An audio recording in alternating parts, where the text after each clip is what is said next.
era even. If you look at Mike Tyson, when you see him fuck people up, it's like 5-4 punch combinations where they're like boom, boom, boom, boom. And you know, they stagger and they drop. Deontay Wilder puts you to sleep with one punch. He's probably the scariest guy in boxing since Mike Tyson. He says shit like, I want a body on my record. Like, he talks about killing people. One of my favourite boxing analysts is Teddy Atlas, and he compares this fight to Jones. You hear the music.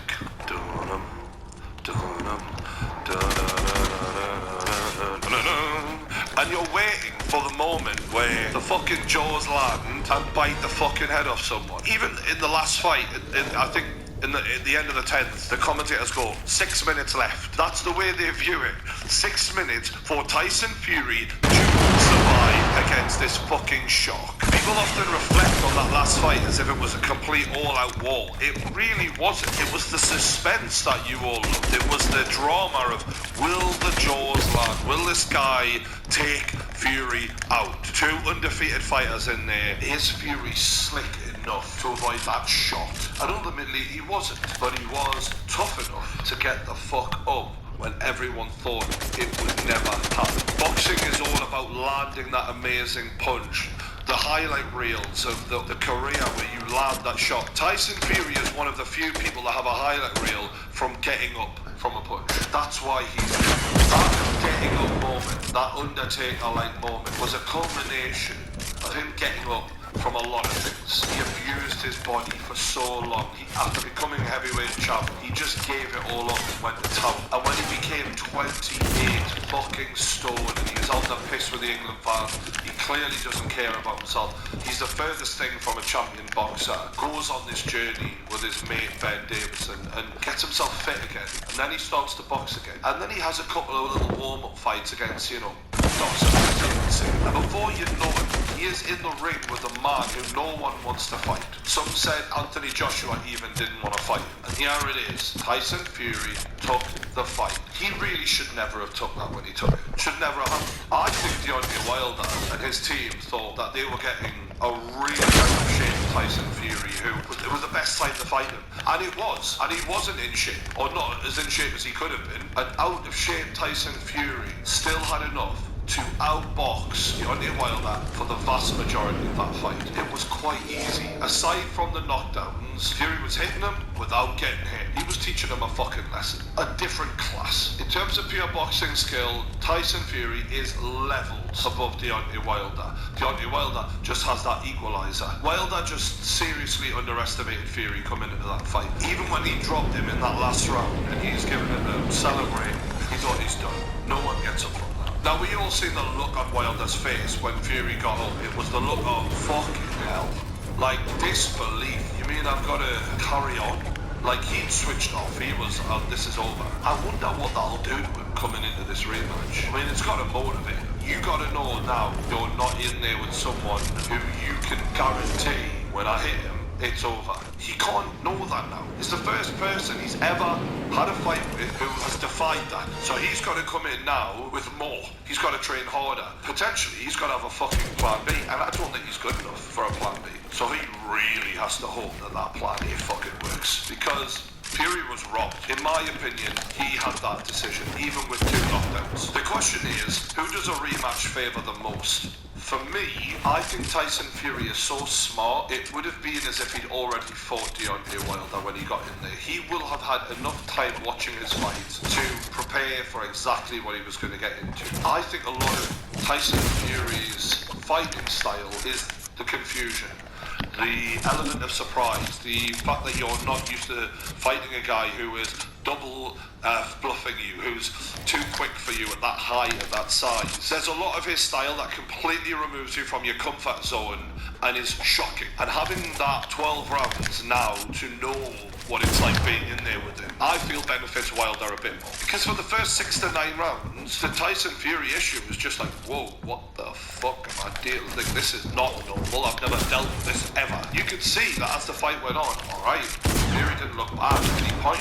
Wilder was getting the time. We've seen since that fight, in the Ortiz fight, Wilder is becoming more patient, less bothered about giving rounds away. He's like, yeah, fuck it. I will be calm, I will be patient, because my time will come. And that kind of calmness, he might not have that elite level skill in the ring. That is elite level patience. That is elite level belief in I only have to win 1 second of a 12-round fight. The way we enjoy coffee has evolved over time, from a commodity through to an artisan appreciation. The ultimate taste experience is third wave specialty coffee. Once you try it, you'll never compromise on taste again. Made possible by the 4 Keys formula. Experience third wave specialty coffee at home with Sage.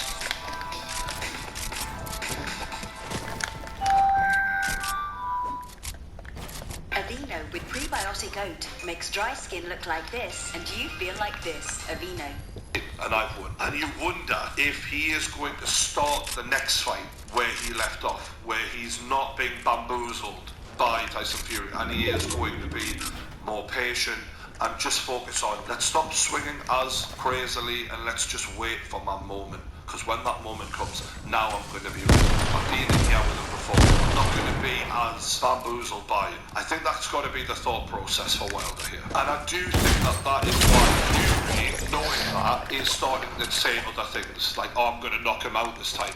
To plant seeds in his mind early to make him think, I might be getting something completely different here. I might not know what to expect. Fury doesn't really have that kind of power. Like, I'm not saying he can't knock him out, but the likelihood of him knocking him out is a lot less likely. His attributes, his stamina, his speed, how light he is on his feet, how skilled he is in there, they all play into going for a points win. If you start trying to plant your feet and get flat-footed and really start trying to have a brawl, I mean, the only time Fury got caught was when he was flat-footed in the last fight. And if you start trading, then you can walk onto something and then it could hurt even more. Part of the reason why Fury was able to take punches better than the rest is because he is leaning away. He is light on his feet. He's not stood there like a big lump just going for it with Wilder.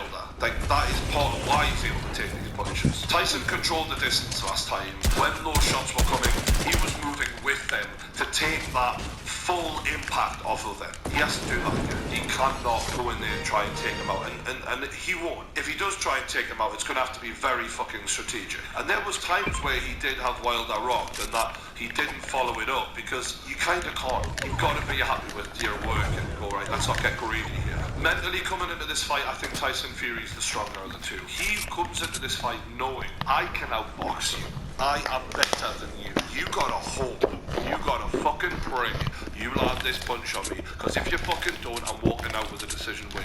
We both know it. You have one hope. And the difference between him and everybody else that Deontay Wilder has ever fought is he's already gotten up off of it. He's already taken it. After interviewing the guy, he's just not all like, he's not all there. Like, he is not normal. Tyson Fury has this self-belief. He convinces himself of things that just aren't true. You know what I mean? And for that reason, it's probably why he believes he can do things nobody else can do. I've never met anyone like him. He's a fucking nutter. And I say that with all due respect. He's not right. And that is part of what dropped for me when I'm talking to him in that interview. I was like, that's why no one else can get up from that punch, but you just got, because you have this insane self-belief. Whereas I think deep down there is a little bit of worry in Wilder that, what if I can't land this shot, I'm fucked. Don't get me wrong, I don't think that Fury is stupid. He might be a madman, but he's not stupid. He also knows he could definitely be knocked out by Wilder. This is a fucking hard fight to call, because they are each other's kryptonite. The only way you're going to beat Fury in the heavyweight division is if you knock him out. And the only way you're going to beat Wilder is if you completely outbox him and are skilled enough to not get touched by him, and you've got the heart to get up if you do get dropped. They're perfectly balanced to counter each other. So the odds for this fight on BetBall are 11 to 8 on Wilder to win by finish, which considering that's how we usually follow these fights, but that isn't bad odds at all. However, Tyson Fury is telling everyone that he is finishing this fight. He is going to win by knockout. He switched trainers. He's gone to a new trainer, and that is specifically To finish this fight, 5-1 odds is on Betbull. Tyson Fury by TKO or KO. I'm fucking good to go for that. That is big odds. For a fight between a puncher like Tyson Fury, alright, he's not a knockout artist, but this guy's telling everyone, and you just can't not go with that. 5-1 is fucking good. And don't forget, you lot can sign up with us to bet on this fight with Betbull. They've got a great offer exclusively for our fans of the show. You can bet anything up to £150 and they will match that in. Yeah, I'm the best in the game. That means that you can bet £50. I'm the best at this performance. Deposit that on your account when you sign up, and they will give you £50 to go along with that for your bets. Not just on this fight, for whatever you want. But if you want to really have a go on this, you can go all the way up to £150 and they will match that. So you don't have to worry, oh, what if I fucking lose big money on this fight? You can have a real goal on this fight. Thanks to Betbull. The link for that is my pinned tweet on Twitter or my link.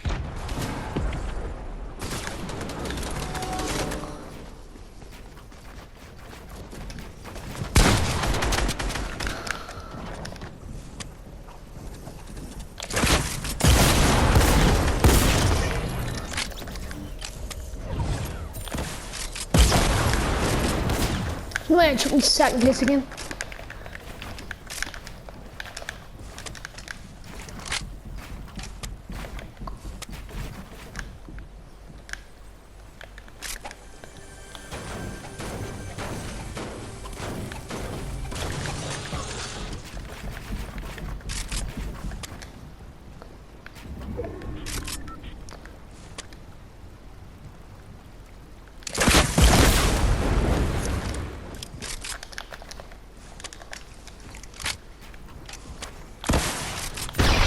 Let's go!